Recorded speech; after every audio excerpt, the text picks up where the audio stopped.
আসসালামু আলাইকুম প্রাণপ্রিয় ভক্তগণ, হিন্দু ও অন্যান্য ধর্মাবলম্বীদের জানাই আদাব, নমস্কার ও আন্তরিক ভালোবাসা। আশা করি আপনারা সকলেই ভালো আছেন। আমি জন্য একটি খুবই পাওয়ারফুল বশীকরণ মন্ত্র নিয়ে হাজির হয়েছি। এই মন্ত্রটির মাধ্যমে আপনারা আপনার যে পছন্দের রমণী আছে, যাকে আপনারা খুবই ভালোবাসেন, যাকে আপনারা মনে প্রাণে চান বা বিয়ে করতে চান বা তার আর দেহ ভোগ করতে চান, আপনারা এই মন্ত্রটির মাধ্যমে আপনার মনের আশা আকাঙ্ক্ষা পূরণ করতে পারবেন 100% গ্যারান্টি সহকারে। ইনশাল্লাহ আপনারা সকলেই জানেন, ইউটিউব চ্যানেলে যে ভিডিওগুলো দিয়ে থাকি বা যে মন্ত্র যে নকশাগুলো দিয়ে থাকি, যে ভিডিওগুলো দিয়ে থাকি, সেগুলোর নিয়ম কানুন সুন্দরভাবে বলে দিই। এবং কি যারা আমার কাছ থেকে অনুমতি নিয়ে কাজ করেছেন এখন পর্যন্ত, ইনশাল্লাহ সকলেই মোটামুটি কাজের ফলাফল পেয়েছেন, সফলতা পেয়েছেন। এই জন্যই আপনারা আমার কাছে আসেন এবং কি এই জন্যই আমি আপনাদের কাছে ভিডিও নিয়ে হাজির হই। তবে আগের মতো প্রতিদিন ভিডিও দেওয়ার সুযোগ পাই না, কারণ কাজে ব্যস্ত থাকি, কাজের কারণে সময় পাই না। তারপরেও ইনশাল্লাহ যখন সুযোগ সময় হয় আমি আপনাদের অবশ্যই স্মরণ করি, কেননা আপনারা আমাকে সবসময় স্মরণ করেন। তো প্রাণপ্রিয় ভক্তগণ, আজকে আমি যে মন্ত্রটি নিয়ে আপনাদের সামনে হাজির হয়েছি, বশীকরণ মন্ত্র, এই মন্ত্রটি একটু ভিন্ন ধরনের মন্ত্র। এই মন্ত্রটির মাধ্যমে কাজ করার নিয়মও একটু ভিন্ন ধরনের। তবে আপনারা যদি এই মন্ত্রটির মাধ্যমে কাজটি করতে পারেন একটু কষ্ট করে, তাহলে ইনশাল্লাহ আপনারা ফলাফল পাবেন। আপনারা সকলেই জানেন, কষ্ট করলে কেষ্ট মিলে। আপনারা কষ্ট করে এই মন্ত্রটির মাধ্যমে কাজ করবেন, তাহলে অবশ্যই আপনারা কাজের ফলাফলটি পাবেন। তো প্রাণপ্রিয় ভক্তগণ, আজকে আমি যে মন্ত্রটি নিয়ে হাজির হয়েছি আপনাদের সামনে, এই মন্ত্রটি আপনারা স্ক্রিনে দেখতে পারতেছেন।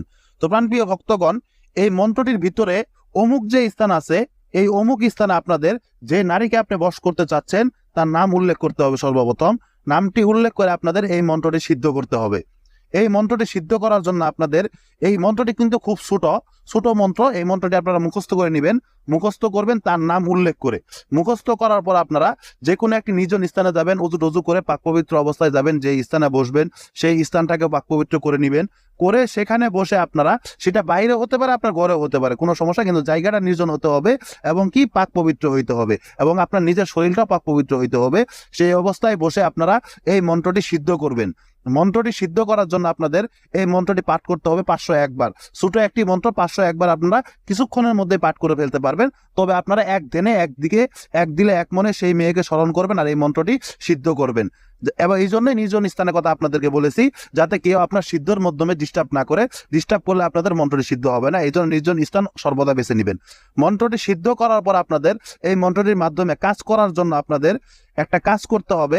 আপনাদের একটা লাল শালুক নিতে হবে। লাল শালুক নিয়ে সেই লাল শালুকে আপনারা কালো কালির মাধ্যমে সেই মেয়ের নাম, সেই মেয়ের পিতামাতার নাম লিখে আপনারা এই মন্ত্রটি 51 বার পাঠ করবেন। মন্ত্রটি 51 বার পাঠ করে আপনারা সেই শালুকে 51 বার ফু দিবেন। ফু দেওয়ার পরে আপনারা একটা আগুন ধরায় সেই আগুনে এই লাল শালুকটা জ্বালায় দিবেন। ইনশাল্লাহ আপনাদের যে নিয়মটি বললাম সেটা অনুসরণ করে যদি কাজটি করতে পারেন, এই ভিন্ন প্রকৃতিতে ভিন্ন নিয়মে যদি আপনি কাজটি করতে পারেন, অবশ্যই অবশ্যই কাজের ফলাফল পাবেন।